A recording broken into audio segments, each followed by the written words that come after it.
Getting to team fights should be your ultimate goal during most games as an ADC. You have much less control than every other role over what happens the rest of the game, but team fights are your time to shine and actually carry the game. Unfortunately, learning how to teamfight is one of the hardest skills to master in this game, considering how many variables are present. This is why ADC is the hardest role in the game to climb with. And that's precisely why in this guide, we'll be testing you on your teamfighting skills. Test your knowledge and see if you're actually good enough at the most important skill you can master in this role. Alright, let's get into our first example. During this game, Jinx is in a prime position to carry as her team's strongest player. Despite that, her allies go out of their way to fight without their ADC. By the time Jinx reaches this encounter, her teammates have already lost and 2 players have died for no reason. We're sure you can empathize with what Jinx is going through this game. But that wasn't the fight we'll be reviewing. Where Jinx misplays happens as a result of that previous brawl. With 2 of her allies dead, the enemy team looks to start the Baron to pressure their advantage. We'll let you watch this fight. Try and see if you can tell whether this is a high or low elo ADC, and more importantly, see if you can spot the big mistake Jinx made that a ton of ADC players make.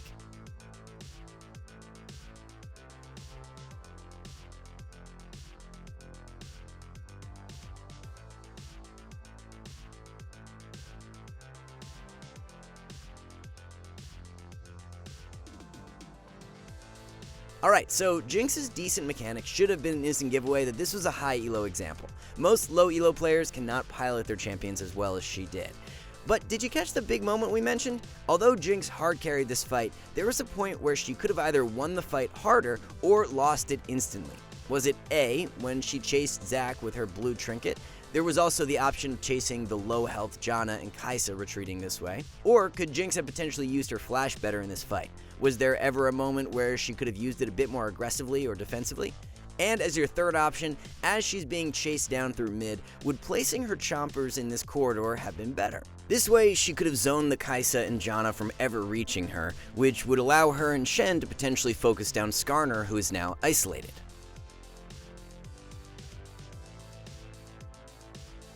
Alright, let's go over the wrong answers first. For A, the answer is a bit too risky. Remember that although he wasn't on screen at the time, Skarner was still somewhere around the Baron area. If Jinx chases like this towards Janna and Kai'Sa, she's allowing herself to easily be pincered by both Skarner and Zac later on. We're not saying that it's not a choice she could go for, but it's a bit riskier than what she opted into. By chasing Zac, she's kiting away from the other 3 members on the enemy team, while still managing to auto-attack someone. This was definitely the safer choice in the fight. As for C, this was an acceptable answer, but it highly depends on what elo bracket you're playing in. In high elo, placing her E in this choke would probably just disengage the fight entirely. Kai'Sa and Janna would be zoned, so Skarner would likely realize that he just needs to run away. Nothing happens and everyone just leaves with their lives. In low elo, it's much more likely that the Skarner tunnel visions and keeps chasing Jinx, and she can just finish him off while he's isolated. Although that is an acceptable answer, the correct choice was definitely B. We chose this example just to remind you that even if things may have worked out in a teamfight for you, that it doesn't mean that you played things correctly. There was a key moment in this fight which should have cost Jinx her life instantly, and it happens right at the start of the encounter. As Yasuo goes in and Jinx kites away from him, he manages to build up his Q stacks and lands a max range tornado onto Jinx. For those uninformed about how Yasuo works, the only reason Jinx didn't lose this fight immediately was because Yasuo messed up his air blade combo. He did it too quickly, and so his R never went onto Jinx, which would have killed her. This is a common occurrence among players. They allow themselves to get hit by a major ability and only commit their flash after they're already low. But by that point, you're already nearly dead, so you'll probably just get killed anyway, even if you flash. We know that flash is a 5-minute cooldown, and it feels awful using it when you think it might be a waste. But in teamfights, you really need to learn to just press it. You're not always going to be as lucky as this Jinx was. Alright, let's move on to our second example. For this game, we've got a Kog'Maw in the late stage of the game. Like before, see if you can assess whether this is a high or low elo ADC and what big mistake they made.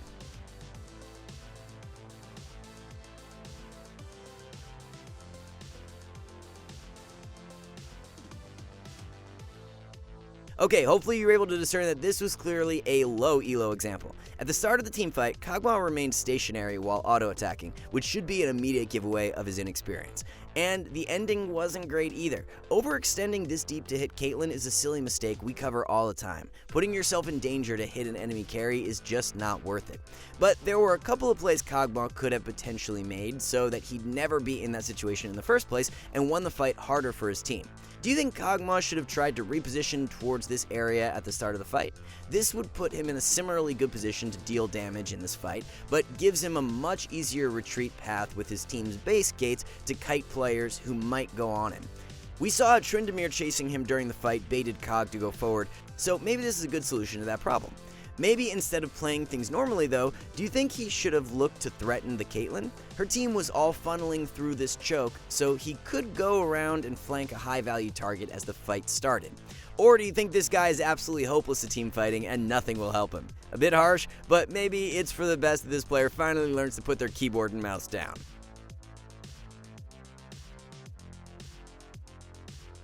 That was a trick question, so well done to those of you who picked up on the specific phrasing in answer C.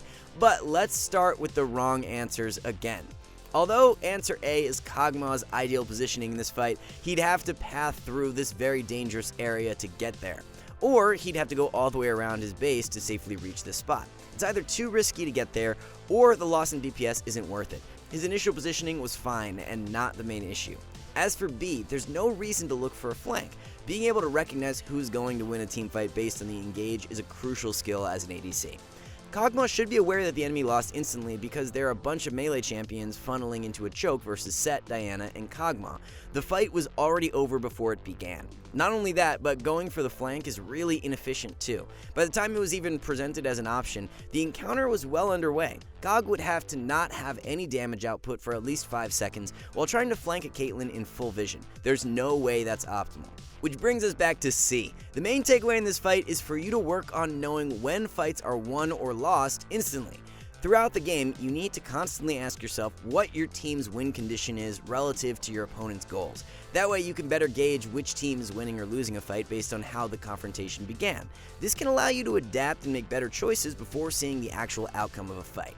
As we mentioned in this fight, the enemy team funneled into Kog'Maw's team in a very tight corridor. The second Kog saw this Diana ult land on multiple members, he could have thought to himself, yep, I don't have to do anything anymore. His best option at this point isn't to do max DPS anymore. It's to take away any options his opponents may have to turn the fight. Kog'Maw just needs to get as far away as possible so that he can't become a casualty. Instead, he's so tunnel visioned on dealing damage that he's handing himself on a silver platter to the enemy team. We cannot emphasize how important a skill it is to learn how to do nothing. Sometimes taking your hands off the keyboard and letting your team do the rest is the optimal play in a lot of cases. Alright, let's move on to our final example featuring a Caitlyn. The game is technically fairly even on both sides, but it's been getting harder and harder as the red side starts to outscale with their team composition. This is especially starting to become a problem in the side lane, as Poppy will eventually flop versus a scaling Nasus. And that's the game state as we head into a major confrontation. Caitlyn's Kiana gets caught up in top lane, but at the same time this allows the blue team to pick up a return kill trading 1 for 1. Seeing Nasus in bot, this prompts Caitlyn to start hitting the Baron to initiate the encounter. Sadly, things do not bode well as the enemy Corki and Jhin begin barraging them with poke, forcing Caitlyn's team off the Baron nearly instantly. As they make their getaway, Caitlyn can do almost nothing as her team is picked off. It's only thanks to Corki throwing his life away that she manages to score a kill to even things out slightly at the end of the fight. So, clearly the Baron versus that much poke and dive from the enemy team wasn't great. But what was the main reason this fight went so poorly? Was the call to do Baron good, but things outside of Caitlyn's control happened to go bad? Was the call horrible? Should Caitlyn have instead looked to something else? Or was she the problem with her hesitation in the fight? Considering how strong she was, she didn't do that much damage at all. Based on those 3 choices, why do you think this team fight went so badly?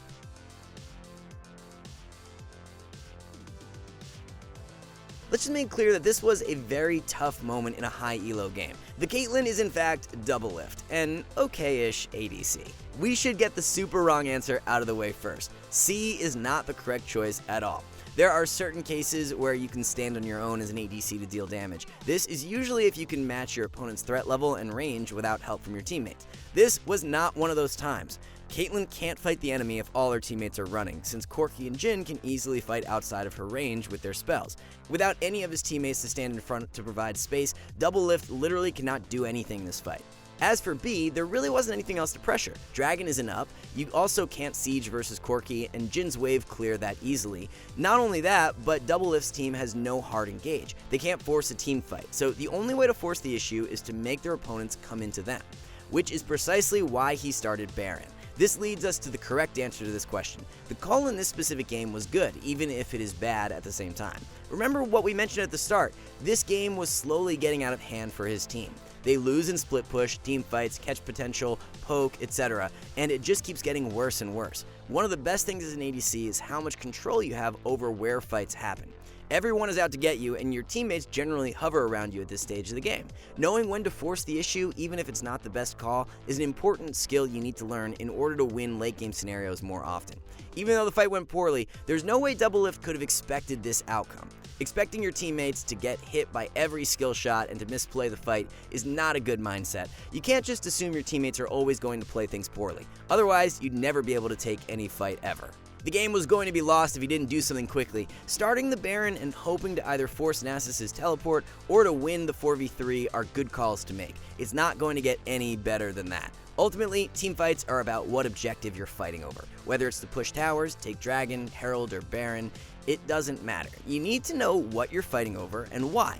Otherwise, you won't know when you should be forcing the issue or whether you should back off because the fight isn't important enough to take.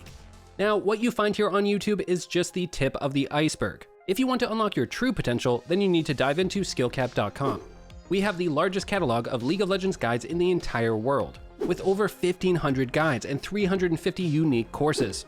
You get brand new guides every week exclusive to our website, along with our Smurf commentaries where our Challenger experts walk you through how to carry out of the exact rank you're stuck in. Still unsure? Well, you can have all your questions answered by those same Challenger experts. Need one-on-one coaching? We got you covered with hand-picked coaches trained to the highest standard. Don't have time for that? Use Direct Pro, pick a past game you played, and within 24 hours get a personalized video from a top 100 Challenger player breaking down exactly what you can do better. The best part, all of this comes with a rank improvement guarantee. If you don't climb at least 5 divisions while actively using SkillCapped, you can claim a refund, no questions asked. So what are you waiting for? Head to SkillCapped.com and get the rank you've always wanted. Link in the description below. Alright guys, that's going to wrap up this guide. Hopefully going over these situations helped you understand how to team fight a little bit better. Thanks for watching, and see you next time.